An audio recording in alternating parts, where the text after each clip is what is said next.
नमस्कार साथियों, आप देखना शुरू कर चुके हैं जोहार इंडिया न्यूज। मैं हूं रोहित कुमार। साथियों, जेपीएससी सिविल सर्विसेज की अंतिम परीक्षा का परिणाम जारी हो चुका है।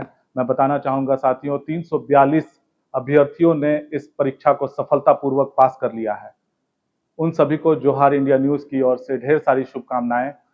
आप देख सकते हैं हमारे साथ में नौजवान साथी हैं। आइए इनका स्वागत करते हैं, क्योंकि इन्होंने उस सफलता को अपना एक हिस्सा बनाया है। बिल्कुल। और जेपीएससी की परीक्षा को, जो कि 11वीं से 13वीं वर्ष 2023 में जो परीक्षा हुई थी, उसका परिणाम वर्ष 2025 में जारी हुआ है। जी हाँ। और आपने उस परीक्षा को सफलतापूर्वक पास कर लिया है। हमारे साथ में हैं विवेक जी हैं। विवेक जी, आपका स्वागत है जोहार इंडिया न्यूज में। बहुत बहुत धन्यवाद आपका।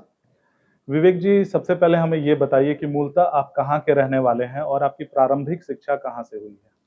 मैं इसी जिले के लसीगंज प्रखंड का रहने वाला हूँ जी। और मेरी जो प्रारंभिक शिक्षा मेरे पैतृक गांव से हुई है। जी। मेरा पैतृक गांव जैतूखाड़ में पड़ता है जी। और आरंभिक शिक्षा मेरी वहीं पे हुई। उसके बाद मैंने +2 की पढ़ाई डाल्टनगंज के ही जी। जेएस कॉलेज से पूरी की थी। जी।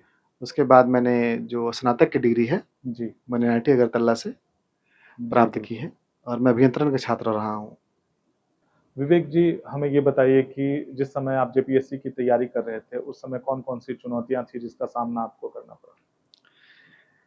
तैयारी के दौरान बहुत सारी चुनौतियां मेरे समक्ष थी, जी, बिल्कुल। जिनका मैंने सफलतापूर्वक सामना भी किया। जी। 2010 में मेरे पिता का देहांत हो गया था। उस समय मेरी उम्र बहुत ज़्यादा नहीं थी, जी। टीनेज कह लीजिए। जी। और उसके बाद संसाधनों का अभाव रहा मेरे पास जी। और बहनें भी थी 2 मेरी, दोनों की मैंने बाकायदा शादी भी किया, बहुत अच्छे घर में शादी किया उनका। चुनौतियों को पार करने के लिए ज़रूरी ये था कि दृढ़ इच्छा शक्ति होनी चाहिए आपके पास। जी बिल्कुल। तो मेरे पास संसाधन सीमित थे जी। और मैंने सेल्फ स्टडी करके ही ये मुकाम हासिल किया है। और थोड़े बहुत मैंने इंटरनेट वगैरह इस्तेमाल तो किया ही। जी। गाइडेंस मिला मुझे अपने जो हमारे बहनोई भी थे वो अधिकारी हैं, उनसे कुछ जी। गाइडेंस मिला। जी कुछ बिल्कुल। कोचिंग संस्थान हैं जिन्होंने मुझे गाइड किया, बट मैंने सेल्फ स्टडी ही किया है और मैंने खुद से अपनी। विवेक जी, आपसे एक महत्वपूर्ण सवाल है। आने वाले समय में जब आप डिप्यूटी कलेक्टर का पदभार ग्रहण करेंगे, तो आपने कुछ सोचा है कि इस राज्य को बदलने में आपकी भूमिका क्या हो सकती है? क्या कुछ सोचा है आपने? देखिए, अगर मैं पदभार पे नहीं भी होता, अगर वो किसी पद पे नहीं भी होता, एक ज़िम्मेदार नागरिक होने के नाते जी। मैं परिवर्तन बिल्कुल चाहता। जी बिल्कुल। जो लोग हाशिए पर हैं, जी। उनको ऊपर उठने का अधिकार है। जो लोग नीचे छूट गए हैं विकास के मार्ग में, जिनको वो स्थान नहीं मिल पाया है, उनको मिलना चाहिए। तो मेरा उद्देश्य ही यही जी। था।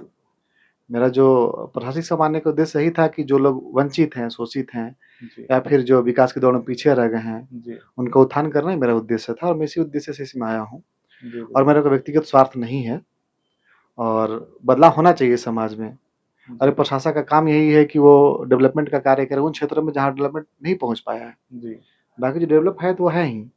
लेकिन मुद्दा यही होता है कि अब बहुत सारे ऐसे क्षेत्र हैं जो पिछड़े हैं और अब जब भी प्रशासक होता है तो उसका मुख्य काम भी यही होता है। जी। सरकार बजट का भी आवंटन इसीलिए करती है ताकि विकास हो सके जी बिल्कुल। और ये कार्यभार सभी जो अधिकारी होते हैं उन्हीं के कंधों पर होता है। जी बिल्कुल।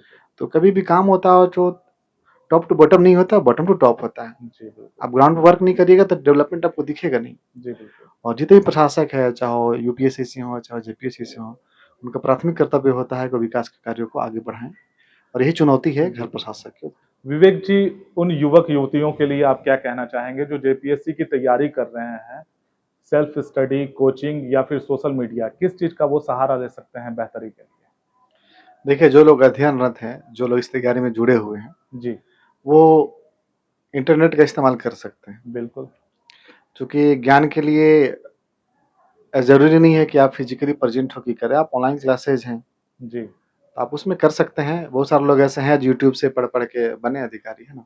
जी बिल्कुल। उसके अलावा अगर आपको गाइडेंस किसी योग्य व्यक्ति का मिलता है, ज़रूर लें और पढ़ाई में निरंतरता होनी चाहिए। जी अगर आप बिल्कुल। पढ़ रहे हैं, तो ऐसा नहीं है कहीं पढ़ रहे हैं, तो फिर छोड़ दिए बीच में। बिल्कुल। कोशिश करिए कि आप उसमें लगातार लगे रहिए जी। और ये सब ऐसा क्षेत्र है जहाँ पे कॉम्पिटिशन तो बिल्कुल है और जी। आपको उस हिसाब से खुद को तैयार करना पड़ता है जी बिल्कुल। और कंटिन्यू टूटनी नहीं चाहिए और बुक का सिलेक्शन करते समय ध्यान रखिए, आप पहले सिलेबस को अच्छे से करिए। सिलेबस को एक तरह से आपको कम से कम एक रीडिंग पूरा सिलेबस को दीजिए, उस हिसाब से सारे टॉपिक को निकालिए। जी, फिर उसमें जो बेहतरीन टॉपिक आपको लगते हैं, जो पूछे जा चुके हैं, आप प्रीवियस ईयर क्वेश्चन को आप देख सकते हैं। जी, आप उसको देख कर के अपनी तैयारी को दुरुस्त कर सकते हैं। जी, बिल्कुल। और इस तरह से आपका रणनीति होना चाहिए जी, कि ऐसे पढ़ते सभी लोग हैं, बट आपको रणनीति ऐसी होनी चाहिए कि आपका सिलेक्शन हो जाए। जी, तो बिल्कुल। आपको इन सब सारी बातों का ध्यान रखना पड़ेगा, जी, तभी आप सफल हो सकते हैं। जी। तो साथियों, आप लोग सुन रहे थे विवेक कुमार जी को। इन्होंने साफ तौर पर एक बात को जाहिर किया है कि किसी भी तरह की पढ़ाई करें, सेल्फ स्टडी करें, कोचिंग करें या फिर ऑनलाइन क्लासेस का सहारा लें, लगन होनी चाहिए और आप ज़रूर सफलता को हासिल करेंगे। विवेक जी, एक अंतिम सवाल आपसे हम लोग करना चाहते हैं। उन लोगों के लिए आप क्या कहना चाहेंगे जिन्होंने काफ़ी मेहनत की थी, परीक्षा दिया और उनका रिज़ल्ट जो है नहीं हो पाया। नहीं हुआ? देखिए, अब जिन लोगों का मान लीजिए इंटरव्यू तक गए हों, जिन लोगों ने मेंस वगैरह दिया हो, पीटी वगैरह दिया हो, बिल्कुल। तो अगर कोई क्वालीफाई करता है, एक स्टेज में क्वालीफाई करता है, तो कुछ तो बात होगी तभी क्वालीफाई किया, जी, बिल्कुल। है ना?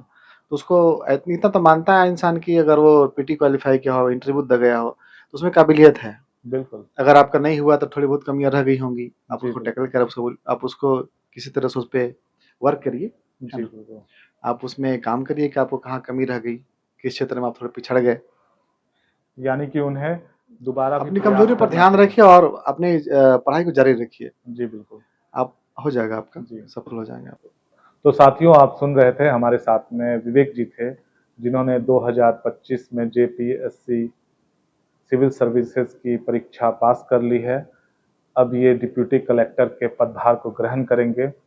हमारी ढेर सारी शुभकामनाएं हैं बहुत-बहुत विवेक जी आपके धन्यवाद। साथ में। और साथियों, इसी तरह के तमाम खबरों को देखने के लिए देखते रहिए जोहार इंडिया न्यूज़।